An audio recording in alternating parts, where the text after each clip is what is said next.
Hey guys, welcome back to another one of my developer interviews with the team behind Dead Matter QI software. Now, in this video, the person I'm interviewing hasn't been with the team as long, and granted, I don't understand their work as much as I did some of the other people that I've interviewed, so it is a little bit shorter, but hopefully you guys still enjoy it, and remember to like and subscribe to the channel if you do. Thanks a lot, guys. Enjoy the interview.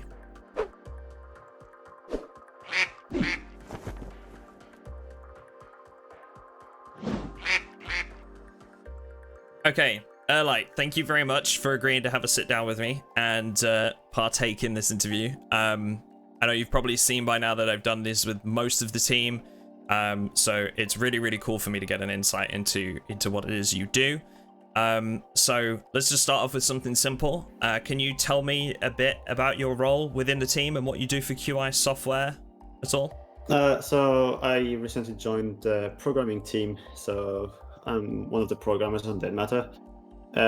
Most of my work is gameplay related, so recently I've done work on the elevators, other things like the input system, and also created the map renderer for the map item, so we'll be able to take some cool screenshots of the map top down and use them in the game. Okay, cool. That's super cool to hear. Okay, so tell me a little bit about you, I guess, and your history with programming. What did you do before Dead Matter, and how did you kind of get into the project? Well, before Dead Matter, I was doing a game design course in England, so it took me 3 years. And at the same time, I decided to just teach myself programming. So I started programming around 5 to 6 years ago. And so after getting good enough with some of the programming languages like C#, for example, decided to get into games development. Then I learned about Unreal Engine 4, and I decided to move on to it. And I backed the game, I backed Dead Matter around a year ago, and I was able to talk with the development team a bit, especially Nick, and that's how I got into the project. That's awesome. So you actually backed the game first, just out of interest, and jumped in after that. Yep. That's super cool. Yeah, it's kind of interesting to hear that side of the story because obviously I think a lot of the people that jumped on board with Dead Matter kind of took interest and then joined. I don't think I've heard about anybody backing it first and just taking interest as a gamer, I guess, before jumping in. So that's really cool to hear. It sounds like you have a lot of experience with programming already, judging by how much you've studied and how long it's been, so that's really cool to hear as well. Obviously, to work with a project like Dead Matter, there has to be some sort of interest, and so far I've spoken with so many of the developers, and they all seem really passionate about their work. So what initially took your interest with Dead Matter? What made you jump in, and I guess what made you back it in the first place? No, I've always been a fan of survival games, so you've got Ark Survival Evolved. I used to play the DayZ mods back in the days on Arma 2, and I've been waiting so long for a survival game to scratch the itch, because there's not been a lot of release that really appealed to me, survival-wise. Some of my close friends just presented the project to me, since they've been checking it out for a while, and I just backed it because that looked like the game I've been waiting for. And being able to work on it after backing it, like being able to work on the game I've been waiting for, is like a dream come true, basically. Yeah, that's really cool. I'm very envious. I'm very envious. I kind of wish I had the skills to help with that sort of thing. Never too late to start. Yeah, I suppose so. So I really like that you said that, you know, it feels like the survival game you've been waiting for, because I think so many people are in the same boat, myself included, that have come from games like DayZ Arma 2, is it Operation Arrowhead, I think it was on? Yeah. And, you know, games like that were good and were okay and were like a new and novel thing back then, but they never really had much substance to them, which I think is what Dead Matter is aiming to kind of provide, is like, you know, with the tasking and the AI factions and all that sort of thing. There's just more to it. So I definitely like that that you've taken that kind of viewpoint as well. So you will have to bear with me in some areas because I know very little about programming, and I'm sure a lot of people are in the same boat as me. So I kind of want to focus on particular areas of your work. So I hear recently that you've been working with vaulting and mantling. Can you tell me a little bit more about that? All right, so we've already got vaulting in the game, technically, but we've decided to do a pass on it because currently, when you vault, it grabs control. You lose total control of the character. It does the vault for you. You cannot look, you cannot move until the vaulting is complete. And just stripping the control from the player didn't feel that good. It felt very, very rigid, basically. Yeah. So currently I'm rewriting the vaulting and the animation stuff. So the animation component was the one we used for any actions that had animations, like the vaulting. So I've reworked this, and at the same time started to rework the vaulting around it. So the goal is basically to take the vaulting. So if you vault on an obstacle, you'll be able to look around. So like free look, you've probably seen the free look in the devlogs being used. Yeah. Yeah. You'll toggle free look, you'll be able to look around. And in some cases, so for the longer vaults, like putting yourself up an obstacle or a fence, for example, you'll be able to cancel it midway. Something that it wasn't possible before. Yeah, it definitely sounds like a good idea, because I imagine if you're like pulling yourself up over a fence or whatever and you see something on the other side that you're not like really a fan of, then you might want to drop off. And that's cool that we can free look as well, because I definitely agree with you. Like, it would feel quite, I feel like you say, rigid or robotic if we're just kind of like vaulting over something and we're not able to do anything else. So that's definitely something I'll look forward to. So we can pull ourselves up over like higher objects like fences and low walls and stuff like that. Yep. You'll be able to pull yourself up, not too high for balancing purposes, but it's a possibility. Yeah, that's really cool, because I feel like with stuff like that, especially in a zombie survival game, you need to be able to do that sort of thing to get away sometimes, to give yourself extra escape routes. So yeah, I'll definitely look forward to that. I know from our brief chat ahead of our interview that you work with the netcode of the game, and this often kind of becomes a buzzword for many people that gives them kind of traumatic experiences in games like Escape from Tarkov, where netcode was a huge issue for quite some time. So can you explain to me briefly how netcode is important to Dead Matter?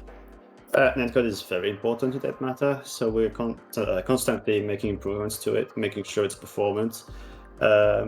One of the things I'll be working on with Nick next is the damage output, so to make sure damage feels consistent with different weapons and the hitboxes. I think most of the programming team works on the netcode, but that's one of the parts I'd love to specialize in, so in my career. And being able to work on it on a big project is very interesting, to say the least. Yeah, I can imagine. I think this is where a lot of games span some of their issues from, a lot of their frustrations. I mean, I've played games like Escape from Tarkov and Deadside are the two that come to mind the most. And both of those games, you can have a look back through like YouTube and Twitch and stuff like that. And there are instances on both where, like, you know, someone is stood still in front of you and you put a bullet in their head while their back is turned or something like that, and it's like it never happened, you know, something like that. Or just like those instances where you feel like you've hit them so many times and then they don't go down, and it causes frustration. So it's good to hear that that's, you know, top of the list kind of thing. Yeah, definitely. That's something we'll be doing the closed alpha. Make sure we get it stable and consistent. Yeah. I think the closed alpha is going to be handy for that sort of thing too, because that sort of thing I would definitely consider like a major gameplay fault if that isn't, you know, up to scratch. So yeah, it's good to know that like ahead of the closed alpha you guys are going to be watching that.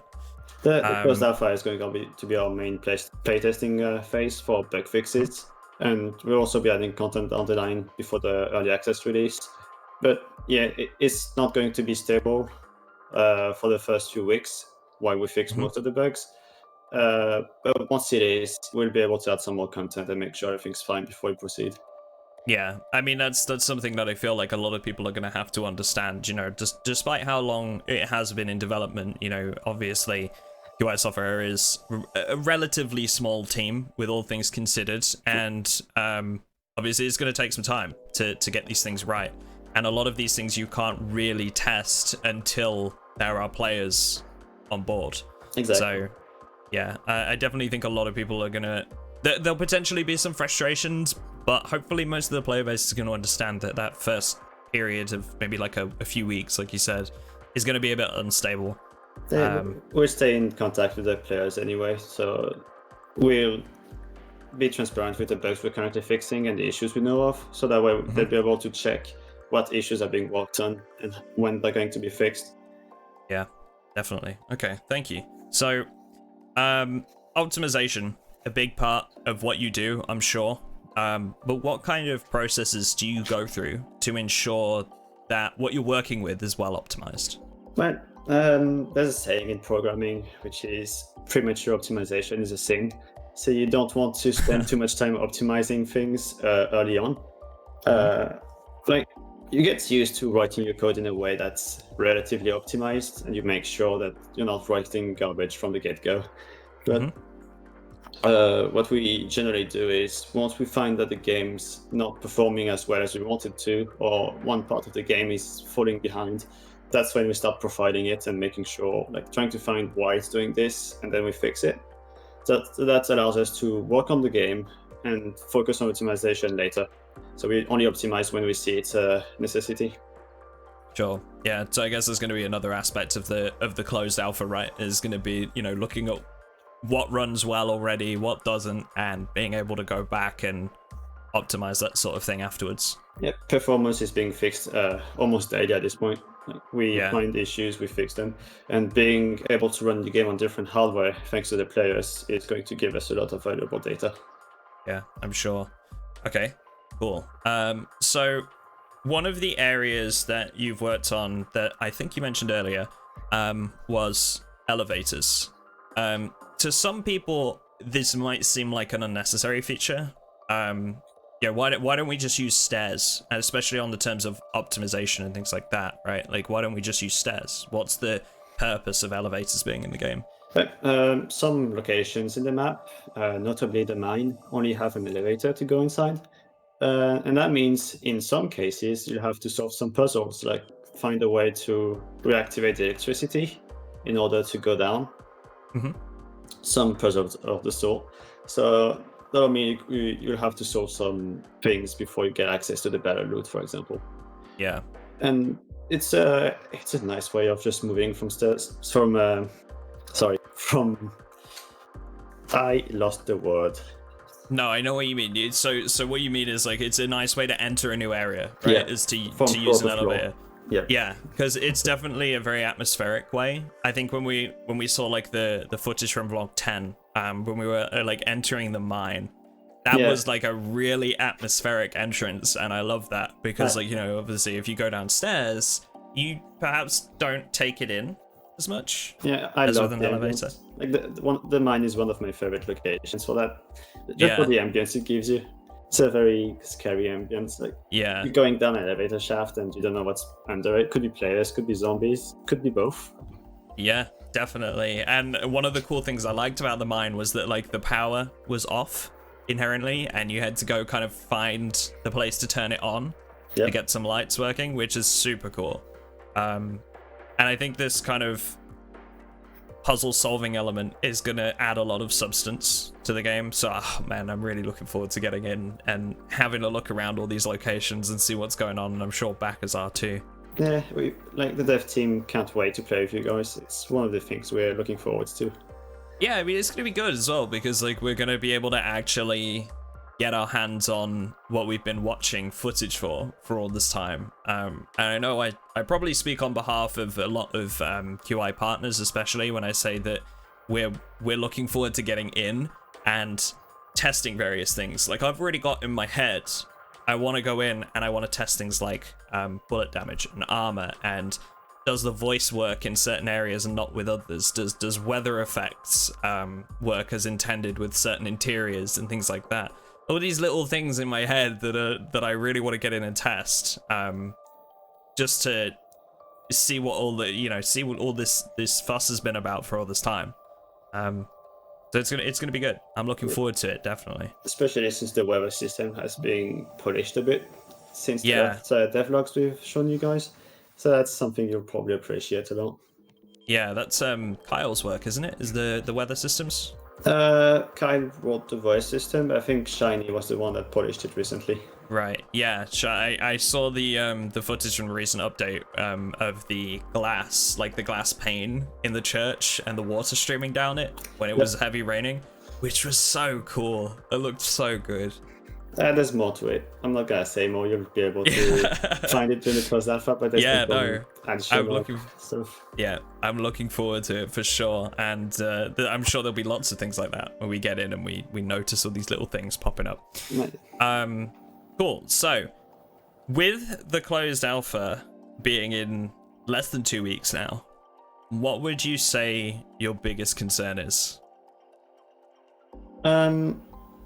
We're currently working on fixing the last issues before the closed alpha releases. My biggest concern would be the game not performing well enough on certain hardware or outright not working on certain PCs, because we haven't been able to test on all kinds of different hardware. So we are probably going to be working a lot during the first few weeks of the release to make sure everything works fine for the backers and they can start playing correctly. The giving access to the partners first is definitely going to help us make sure it's fine for the backers to play. Yeah, I think that side of things is really important as well, because obviously with QI partners getting in early, a lot of games don't get this sort of testing, and I think we've seen a lot of, especially early access titles, coming out and just having an absolute nightmare with their release. Like, whether it's down to, most of the time it's down to stuff like servers, right? That just can't withstand the volume they're getting. So I'm hoping that maybe like the testing period and that sort of thing is going to help us avoid that sort of thing. So it's good to hear that you guys are aware of like these issues as the potential things that are going to come up. Obviously things with hardware as well, performance, things like that.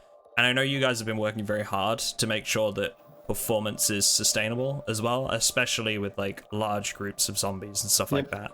Yeah, that's definitely something that's been worked on recently, and that's like the main reason we are going to give partners access before, is to make sure everything's fine for the backers. So people have been asking, like, why do the partners get access first? And that's the reason, because if we don't give access to the partners first, it's going to be the backers that are going to be the test subjects for the first few weeks, and they're not going to appreciate it. Yeah, I think there's going to be a lot of people that could initially be turned off by that sort of thing as well. Yeah. I know with games like, I think it was I don't know if it's called Last Oasis or the Oasis, but they had so many issues recently with their launch, and there were a lot of people that just straight up refunded. The Last Oasis, yeah. So issues like that need to be considered. So it's again, it's good to know, I guess, that you guys have your eyes on that and that you're aware of this and are testing things in advance. And I think that's really all you can really do on that side of things. Yeah, no, it's just fingers crossed everything goes fine for the release. Yeah. I definitely rooting for you guys, because I know that there's been a lot of extra hours pulled and a lot of hard work being done, kind of in the lead up to it. With closed alpha around the corner, is there anything that backers should be on the lookout for that maybe you'd like people to test during that closed alpha period? Well, there's going to be a bug report system, so anything weird that happens, we love bug reports. We are going to look into them, so definitely send some reports. Despite of the NDA, you are allowed to record some footage and only share it with other NDA holders. I don't recommend you do it, because if somebody leaks your footage, you'll be the one responsible for it. But what you could do is directly send it to us, the developers. So if you see any big issue, you want to record it or take screenshots, we accept videos and screenshots as long as they're public. Yeah, sure. That'd be very appreciated for us. Yeah, and if I'm not mistaken, the bug report system, that's actually in game, right? Like that's, you don't have to go anywhere else. That's all built in to the game itself. Yep, exactly. You won't need to go on any website to just do it from the game itself. That's awesome. Okay. I mean, I know probably a lot of QI partners will be looking to kind of like record any major issues that we come across and send them to you, but yeah, definitely something to recommend to backers as well if you guys do bump into any problems or anything like that. Just use the report system or record some footage, I guess, and send it over to the devs, because I know for a fact you guys are always, you know, willing to help. And you're very kind of responsive in places like Discord, so yeah, I guess we'll see how many issues crop up. Yeah, I hope it won't be too much near the beginning. Yeah, Nice I'm sure it won't be. Yeah, I'm sure there won't be too many issues. So, thank you very much for sitting down for me. Before I let you go, I do want to ask something that I asked the entire team when I get on these interviews, which is, what kind of survivor are you going to be when you get in game? Well, it depends. If I'm solo, I like being friendly with the other players, so letting them live and try to, I don't know, do some quick trading for supplies when needed. I do know that some of the groups I play with, it's mostly going to be try to be friendly, but there's a couple of people in the group that are just going to shoot on sight. So it depends with who I play with. Yeah, no, I definitely get that. There's always been a thing where we're played in games like DayZ, right? Where I will trust somebody who's on their own a lot more than I would trust somebody where they're like in a group of 4. Because there's always comms going on behind the screen that you can't see, you know? And you just know that they're talking like, oh, should we kill this guy? Should we not? And it only takes one of them to decide that they're gonna shoot you, you know? And then yeah, and that's it. I don't know what kind of survivor I'm gonna play yet. I guess I'm just gonna do like a mix of most things. What about basing? Where are you thinking you would choose to set up? For basing, I'd rather set up in a small house in the forest, for example, a small cabin. Like a cabin. Yeah, that'd be better than setting up inside the city. You'd probably get raided very often. Yeah, I mean, that's the thing, right? Is if you set up in somewhere like a city or a town, you're gonna have access to loot more, but you're also gonna risk bumping into players a lot more. Yeah, you gotta risk it for the biscuit sometimes. Yeah, exactly. I'm so looking forward to it, man. I really am. So thank you very much again for having this interview with me, and I look forward to getting in on the testing with you guys and hopefully playing with you guys soon. Yeah, you're welcome. All right, thank you very much. Have a good one. You too.